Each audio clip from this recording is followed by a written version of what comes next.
సంవత్సరాలుగా హోటల్ నడుపుతున్నాము.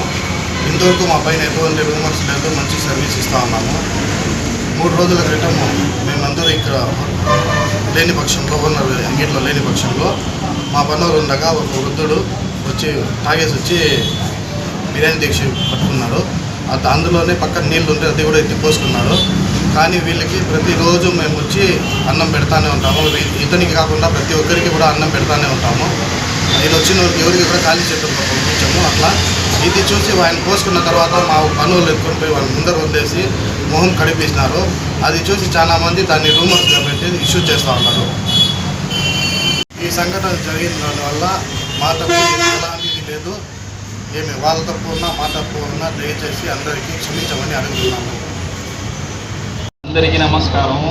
మంది పొలంనేడు సుల్తాన్ హోటల్ వద్ద ఒక అడుక్కునే మనిషి వచ్చినాడు మా షాపుకి. డైలీ వస్తూ ఉంటాడు. ప్రతిరోజు అతనికి అన్నం పెడతా ఉంటాము. ఒక దినం 3 దినాలకు ముందు భోజనం పెట్టినాము. ఫుల్ తాగేసినాడు. అందుకొచ్చి అన్నం అడిగినాడు, ఇస్తామన్నాము. ఆ లోపల దీక్ష కాడ ఉండే నీళ్ళు ఎత్తి అతని పైన పోసుకున్నాడు. మా పని మనిషి కూడా చూస్తూ ఉన్నాడు, చెప్తానే ఉన్నాడు. అందుకు నీళ్ళు పోసిన దానికి ఎత్తుకొని పోయి బయట వదిలిన దానికి పోయే వాళ్ళు తప్పుగా అర్థం చేసుకుని తప్పుగా నిందని మా పైన వేసినారు. కావాలంటే మా పని మనిషిని కూడా అడగండి. అందరికీ నమస్కారం అండి. ఈరోజు సుల్తాన్ హోటల్ గురించి కొంచెము ఇష్యూస్ జరుగుతూ ఉన్నాయి. అంటే రూమర్సు అదేదో ఉడుకు నీళ్ళు ఒక వృద్ధుడి పైన పోసినారనేసి. అది కావాల్సిన పోసింది లేదు. ఇక్కడ సుల్తాన్ హోటల్లో మా కజన్ ఈ హోటల్ నడుపుతున్న వాళ్ళు మా బంధువులు ఇక్కడ గత 30 ఏళ్ళుగా నడుపుతున్నారు. ఇక్కడ కానీ రూమర్స్ లేదు. వాళ్ళు బిచ్చగాళ్ళకి కానీ లేని వాళ్ళకి కానీ ఇక్కడ బస్ ఛార్జీలకు కూడా చాలామంది లేని తలగాడుతూ ఉంటే చేతి నుంచి బస్ ఛార్జ్ ఇచ్చి భోజనం పెట్టి పంపించే గుణం ఉండేవాళ్ళు వీళ్ళు. ఎందుకంటే ఈరోజు ఏదో ఒకటి జరిగిందనేసి ఈ వ్యాపార పరంగా అంటే ఇతరులు అంటే దీన్ని ఏదో పెద్దగా క్రియేట్ చేసి వ్యాపారాన్ని దెబ్బ కొట్టాలనేసి కొంతమంది దీన్ని పెద్దగా క్రియేట్ చేసి సోషల్ మీడియాలో వైరల్ చేస్తున్నారు. కాబట్టి మేము మీడియా పూర్వకంగా తెలియజేస్తున్నది ఏమంటే వీళ్ళు మాకు చాలా కావాల్సిన వాళ్ళు బంధువులు. వీళ్ళ గుణం నాకు బాగా తెలుసు. ఇక్కడ దౌర్జన్యాలు అట్లా ఏమి చేయలేదు. ఆ రోజు ఆ విషయం జరిగినప్పుడు వీళ్ళిద్దరు అయితే ఓనర్లు అయితే ఇద్దరు లేరు. ఇక్కడ పనిచేసిన ఇర్షాద్ అనేసి అతను ఉన్నాడు.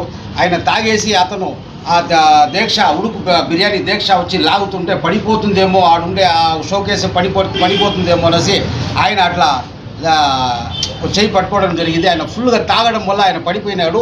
ఈయన చేతుల్లో అప్పుడే ఆ పకోడా వేస్తూ ఉన్నాడే ఆ చేతులు కడుక్కుంటాడు. అంటే చేతులు కడుక్కునే ఆ గిన్నె ఉంటుంది, అది కూడా ఆ చేతిలో ఉండింది. కాబట్టి ఆయన అట్లా పడినప్పుడు ఆ గిన్నె కూడా పడిపోయింది అనేసి ఈయన చెప్తున్నాడు. ఎవరు ఇర్షాద్ భాయ్ ఉడుకు నీళ్ళు పోసినారనేసి కూడా రూమర్ వచ్చింది. ఉడుకు నీళ్ళు అయితే అక్కడ పెట్టరు. ఉడుకు నీళ్ళు అట్లా ఏదన్నా పోసింటే అది కాలింటుంది, మీకే తెలుస్తుంది. అది కావాల్సింది అయితే ఎవరు చేయరు. ఈడ మన ఇర్షాద్ భాయ్ చాలా ఏళ్ళుగా 15 ఏళ్ళుగా ఇదే హోటల్లో పనిచేస్తూ ఉన్నాడు. ఈతనే చాలా మందికి ఇక్కడి నుంచి భోజనాలు కూడా ఇస్తాడు. ఓనర్ లేనప్పుడు కూడా ఈయన వచ్చిన పిచ్చగాళ్ళకి కానీ ఎవరైనా అడిగే వాళ్ళు కానీ ఈయన భోజనాలు పెట్టే గుణం ఈయన కూడా అట్లా కావాల్సింది చేసేవాడు కాదు. ఈయనకి మీరు చెప్తారో చెప్పండి. కాబట్టి ఈ రూమర్స్ని పెద్దగా ఇష్యూ చేయకుండా. నమస్కారము సార్. 15 సంవత్సరంలో పని చేస్తూ ఉంది. నేను ఒక రీమర్ కూడా రాలేదా మా పైన.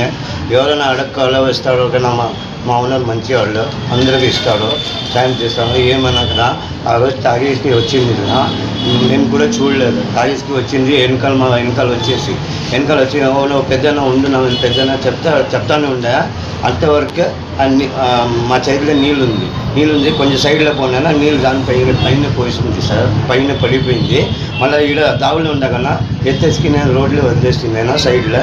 మళ్ళీ వాళ్ళకు ఎక్కువ అయిపోయింది. వాళ్ళకు శుద్ధం ఇది లేదా మధ్య అయిపోయింది. ఈడ ఆడ రోడ్ల కొంచెం మంది చూసేకి నా మీద గొడవగా వచ్చింది సార్. గొడవగా వచ్చేకి నాకు ఇది ఈడ్చుకోనికి మా అంగడి షట్టర్ ఇది అంత చేసేకి అది టేబుల్ అంతా పారేసింది సార్ అన్నం చేసేకి.